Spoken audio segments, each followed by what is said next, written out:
akajificha. Nilisikia sauti nikajificha, sababu mie niko uchi. Maisha ya imani, Adamu angali linasimama, lakini vya rohoni vinakufa. Ndio shida ya kanisa la jioni tuko nayo. Mtu anaimba na wakilia teknike, lakini vya ndani vilienda. Nani atatambua hii? Na ukimwambia na kuambia, unaona vile mnakuwa, unaona. Ukimwambia tuombe, anakuambia tulishamaliza ile. Yesu alituombea zamani. Mungu atusaidie sana. Yesu alituombea zamani. Mungu analefele Yohana, anamwambia hivi, sema na kanisa la Sardi. Mimi niko nasema na kanisa la ahadi leo.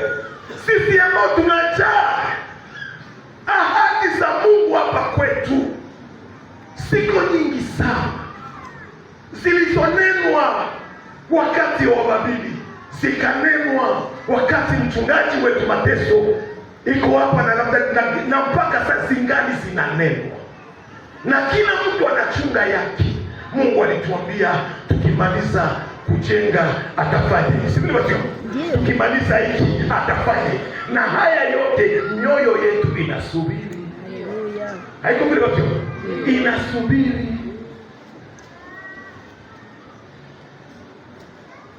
Ufunuo inakuja inasema,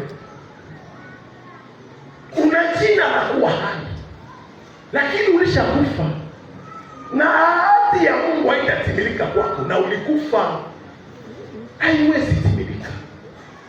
Mungu atusaidie sana. Haiwezi timilika. Mtu mwana niambia hivi, parapanda italia na ahadi zangu mia siyatimilika. Nani alikudanganya? Nani alikudanganya? Siku kwa siku dunia inaisha. Batu wanakufa, bengine wanazaliwa. Batu wanakufa, bengine wanazaliwa. Mungu atafanya kitu juu yako, atafanya malengo yake aitimize. Eske mimi leo kabisa, malengo ya Mungu